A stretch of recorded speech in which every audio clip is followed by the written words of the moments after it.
Bismillahirrahmanirrahim. Assalamualaikum warahmatullahi wabarakatuh. Alhamdulillahirabbil alamin. Allahumma shalli ala sayyidina Muhammad wa ala ali sayyidina Muhammad. Amma ba'du. Marilah kita panjatkan puji syukur kepada Allah. Salawat juga salam kita sampaikan kepada baginda Rasulullah sallallahu alaihi wasallam. Marilah sama-sama kita mengawali dengan membaca lafaz basmalah. Bismillahirrahmanirrahim. Pagi hari ini 25 November 2021 ini adalah video pembelajaran tentang evaluasi pembelajaran mulai dari bab 1 sampai bab 6. Pembahasan materi dari bab 1 hingga bab 6, pendidikan agama Islam dan budi pekerti kelas 7. Evaluasi pembelajaran ini bertujuan untuk mengingatkan kembali materi yang telah disampaikan di semester ganjil ini, agar supaya nanti ketika mengerjakan soal penilaian akhir semester kita semua sudah bisa dan terbayang materi yang telah kita pelajari selama ini. Kita mulai dari yang pertama, bab 1. Bab 1 tentang mengenal Asmaul Husna. Evaluasi 1. Allah memiliki Asmaul Husna, maka bermohonlah dengan menyebutnya dan tinggalkan orang-orang yang menyalahartikan nama-namanya. Arti dari Asmaul Husna adalah nama-nama Allah yang A. baik dan indah, B. maha sempurna, C. modern, D. mulia. Baik dan indah jawabannya. Evaluasi yang kedua. Fatimah disuruh membeli minyak goreng di sebuah warung. Ketika menerima uang kembalian, ia tahu bahwa jumlahnya lebih dari seharusnya. Ia harus mengembalikan. Ia mengembalikannya. Ia sadar bahwa Allah Subhanahu wa taala selalu melihat perbuatannya, karena Allah Subhanahu wa taala bersifat A. Al-Alim, B. Al-Basir, Al-Khabir, C. Al-Sami', D. Al-Basir. Maka di sini kuncinya adalah selalu melihat, yaitu Al-Basir. Evaluasi yang ketiga, Allah Subhanahu wa taala sendiri yang mengetahui kapan terjadi kiamat, mengetahui apa yang terkandung di dalam rahim, mengetahui kapan turunnya hujan. Karena Allah memiliki Asmaul Husna, A. As-Sami', B. Al-Basir, C. Al-Alim, D. Al-Khabir. Maka di sini kuncinya mengetahui Al-Alim. Yang keempat, Ahmad selalu berhati-hati dalam mengerjakan ulangan dan meneliti setiap soal yang ia kerjakan dengan baik sehingga jawabannya benar. Perbuatan tersebut merupakan pengamalan dari A. Al-Basir, B. Al-Khabir, C. As-Sami', D. Al-Alim. Kuncinya adalah di meneliti. Maha teliti yaitu Al-Khabir. Evaluasi yang kelima. Subhanallah, indahnya alam semesta dengan segala isinya. Semuanya tercipta dengan teratur dan seimbang, tidak satupun benda di langit yang saling bertabrakan. Fenomena alam tersebut merupakan bukti bahwa Allah bersifat Al-Khabir. Artinya A. maha teliti, B. maha melihat, C. maha mengetahui, D. maha mendengar. Yaitu jawabannya adalah maha teliti. Evaluasi yang keenam. Hasan selalu berhati-hati dalam setiap ucapan dan perbuatannya karena ia yakin bahwa Allah Subhanahu wa taala senantiasa mendengarnya. Perbuatan tersebut merupakan pengamalan dari keyakinan bahwa Allah Subhanahu wa taala bersifat A. As-Sami', B. Al-Khabir, C. Al-Basir, D. Al-Alim. Jawabannya kunci di sini adalah mendengarnya, berarti As-Sami'. Evaluasi yang ketujuh.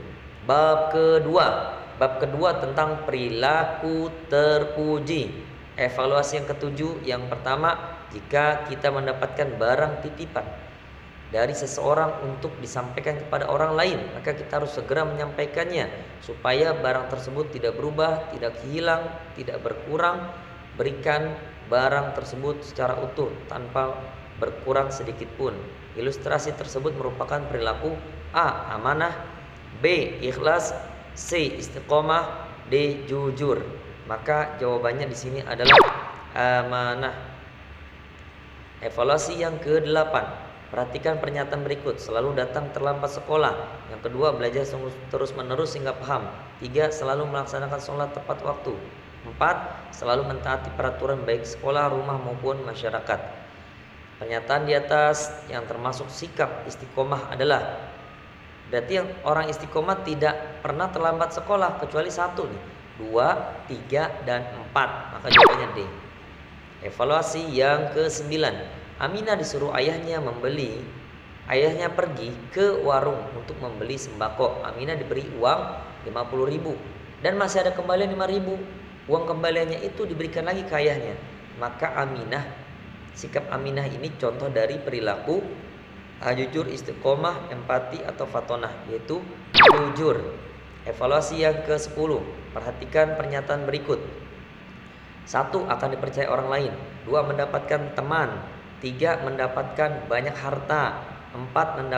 Akan selalu bersama Allah Subhanahu wa Ta'ala. Yang termasuk hikmah dari perilaku jujur adalah A. Itu 1, 2, 3. B. 2, 3, 4. C. 1, 2, 4. D. 1, 3, 4. Ini yang pengecualian orang yang berperilaku jujur itu bukan hanya mendapatkan banyak harta. Ini pengecualian, bukan hikmahnya. Maka 1, 2, dan 4 C. Evaluasi yang ke-11 yaitu di bab 3 tentang toharoh, bersuci. Perhatikan pernyataan berikut. 1. Melihat air sebelum sholat. 2. Hilangnya akal. 3. Makan dan minum. 4. Keluar sesuatu dari kubul dan dubur. 5. Murtad. Pernyataan di atas yang membatalkan tayamum. 1. Ini batal, melihat air sebelum sholat. Kemudian hilang akal juga batal. Keluarnya sesuatu dari kubul dan dubur batal. 5. Murtad, apalagi batal. Maka yang bukan adalah 3. 1, 2, 4, 5. Makanya makan dan minum itu tidak membatalkan wudhu, tidak membatalkan juga tayamum. Evaluasi yang ke-12. Seorang muslim wajib bertoharoh atau bersuci sebelum melakukan sholat. Dan toharoh itu merupakan salah satu syarat sahnya sholat. Bila dia mempunyai hadas besar atau janabah misalnya, maka untuk bersuci dari hadas besar tersebut ia harus melakukan A. Istinja, B. Mandi biasa, C. Mandi wajib, D. Wudu. Yang benar adalah mandi wajib. Evaluasi yang ke-13. Pulang sekolah, salah seorang siswa tertidur di kelas. Saat tidur, siswa tersebut mimpi basah yang menandakan ciri laki-laki yang sudah baligh. Maka diwajibkan dalam Islam siswa ini harus mandi wajib. Sebab-sebab yang mewajibkan seseorang harus mandi wajib yaitu kecuali A. Selesai olahraga, B. Keluarnya air mani, C. Keluarnya nifas haid dan nifas bagi wanita, D. B dan C benar. Artinya B sama C, keluar air mani dengan keluarnya haid atau nifas itu benar. Maka yang dikecualikan di dalam maksud evaluasi ini, yang diwajibkan orang mandi wajib, berarti kecualinya selesai olahraga tidak wajib mandi atau tidak ada kewajiban untuk mandi janabah. Evaluasi yang ke-14. Najis dalam ilmu fikih terbagi menjadi 3 macam. Di antaranya ada najis yang terberat tingkatannya yang bernama najis A. Mughalazah, B. Mukhaffafah, C. Mutawassithah, D. Hukmiyah. Jawabannya adalah mughalazah. Evaluasi yang ke-15. Cara membersihkan najis dengan cara membasuh dengan air dicampur tanah dibasuh dengan 7 kali. Sebanyak 7 kali. Najis yang dimaksud adalah A. Mughalazah, B. Mukhaffafah, C. Mutawassithah, dan D. Hukmiyah. Jawabannya adalah di sini mughalazah, najis yang paling berat dibasuh dengan tanah. Evaluasi yang ke-21. Keadaan tidak suci pada diri seorang muslim karena sebab-sebab tertentu sehingga dilarang memasuki ibadah. Hal tersebut dinamakan A. Hadath, B. Istihadah, C. Istikharah, dan D. Toharah. Maka jawabannya di sini hadath, keadaan tidak suci. Evaluasi yang ke-22. Bersuci untuk menghilangkan hadas kecil, cukup dengan mengusap muka dan tangan sampai ke sikut dengan menggunakan debu merupakan pengertian dari A. Tayamum, B. Istihadah, C. Istinja, dan D. Berwudu. Maka jawabannya di sini tayamum. Masih bab 3, evaluasi yang ke-16. Anissa baru selesai haid. Maka yang harus dilakukan Anissa untuk mensucikan dirinya agar mendapatkan sahnya sholat, yaitu A. Berenang di kali, B. Mandi janabah, C. Berwudu sebanyak 3 kali, dan D. Menyiram wajah hingga bersih. Jawabannya adalah mandi janabah. Evaluasi yang ke-17. Perhatikan pernyataan berikut. 1. Niat. 2. Tertib. 3. Menyiramkan air ke seluruh tubuh. Urutan yang benar dalam melaksanakan mandi wajib adalah niat dulu, kemudian menyiramkan air ke seluruh tubuh, dan tertib 1, 3, 2. Maka jawabannya adalah B. Evaluasi yang ke-18. Ada banyak hal yang dilarang bagi orang yang sedang berhadas besar, tapi boleh melakukan: A. Tawaf di tanah suci, B. Membaca sholawat, C. Membaca Al-Quran, dan D. Membaca itikaf di masjid. Maka jawabannya membaca sholawat boleh dilakukan ketika sedang berhadas besar. Evaluasi keempat tentang sholat berjamaah. Evaluasi ke-19. Bab 4 sholat berjamaah, evaluasi ke-19. Mengucapkan kata subhanallah adalah cara mengingatkan seorang imam yang saat itu lupa. Dilakukan oleh makmum: A. Masbuk, B. Tua, C. Laki-laki, D. Perempuan. Maka jawabannya laki-laki. Evaluasi ke-23. Umar melaksanakan sholat bersama teman-temannya. Umar berdiri paling depan di antara teman-teman lain. Maka Umar ini sebagai A. Munfarid, B. Masbuk, C. Makmum, D. Imam. Maka jawabannya imam. Evaluasi yang ke-24. Salat yang dikerjakan oleh 2 orang atau lebih dan salah satu yang menjadi imam. Kalimat tersebut pengertian dari salat wajib, salat sunnah, salat mutlak, atau salat berjamaah. Salat berjamaah. Evaluasi yang ke-25. Masih bab 4. Menurut syariat Islam, keutamaan salat berjamaah dibandingkan dengan salat sendirian adalah: A. 27 derajat, B. 25 derajat. 20 derajat yang pertama, B. 25 derajat, C. 27 derajat, dan D. 30 derajat. Yang berarti jawabannya benar adalah 27 derajat bandingannya sholat berjamaah dibandingkan dengan sholat munfarid. Evaluasi yang ke-26. Sinta memimpin sholat maghrib berjamaah bersama teman-temannya yang perempuan. Ketika tahiyat pertama, Sinta lupa, masih ada 1 rakaat lagi yang harus dikerjakan. Sinta ingin mengucapkan salam setelah selesai tahiyat pertama. Isyarat yang diberikan makmum perempuan untuk mengingatkan imam yang lupa atau salah dalam sholatnya, yaitu dengan cara: A. Membaca tasbih, B. Bertepuk tangan, C. Mencolek imam, dan D. Membaca basmalah. Jadi bukan menepuk, ini ya menepuk tangan ya. Menepuk tangannya bukan begini ya, mengingatkan, tapi menepuk tangannya cukup dengan menggebuk tangan sebelah kiri. Evaluasi yang ke-27. Berikut ini adalah syarat-syarat mendirikan sholat berjamaah. Adalah makmum harus mengikuti imam. B. Laki-laki tidak boleh menjadi makmum perempuan. C. Imam harus fasih membaca Al-Quran. Dan D. Semuanya benar. Maka jawabannya benar, semuanya benar. Evaluasi yang ke-28. Ketika sholat berjamaah, ilham menjadi makmum. Rakaat pertama imam tidak sengaja buang angin. Bagaimana hukum sholat yang dikerjakan ilham, dan apa yang harus dilakukan oleh ilham setelah buang air? Maka ini sholatnya batal jelas, dan ilham harus pergi mengambil wudhu kembali. Ya, B. 29. Makmum yang tidak mengikuti imam secara sempurna sehingga ia harus melengkapi jumlah rakaat sholat sesudah imam salam. Makmum tersebut dinamakan munafik, murtad, masbuk, atau mu'alaf, yaitu masbuk. Evaluasi ke-20. Perhatikan hal-hal berikut: hujan lebat, sakit, ketinggalan rakaat imam, tidak mendapat saf depan. Hal yang mendasar diperbolehkan seorang muslim melakukan sholat sendirian adalah: 1. Hujan lebat, dan 2. Sakit. Maka jawabannya C. Evaluasi 31. Ketika amir memasuki masjid hendak sholat berjamaah, imam dan makmum sedang bersujud. Tindakan amir yang paling tepat adalah menunggu imam berdiri, kemudian takbiratul ihram bersama. Takbiratul ihram kemudian langsung sujud bersama imam. Nah, ini benar. Takbiratul ihram kemudian langsung sujud bersama imam dan para makmum lain. Jadi tidak menunggu imam berdiri, enggak. Kita mengikuti imam sujud, kita langsung sujud setelah takbiratul ihram. Evaluasi yang ke-32. Perhatikan pernyataan berikut ini. Manakah yang tepat untuk menjadi imam? Apakah Pak Umar usianya 55 tahun nggak bisa baca Quran, kurang fasih? Apakah Ibu Aminah? Ya nggak bisa karena Ibu Aminah perempuan. Apakah Farhan berusia 15 tahun dan fasih? Ini juga masih masuk kategori. Tapi kita cari dulu, adakah yang lebih tua dari Farhan?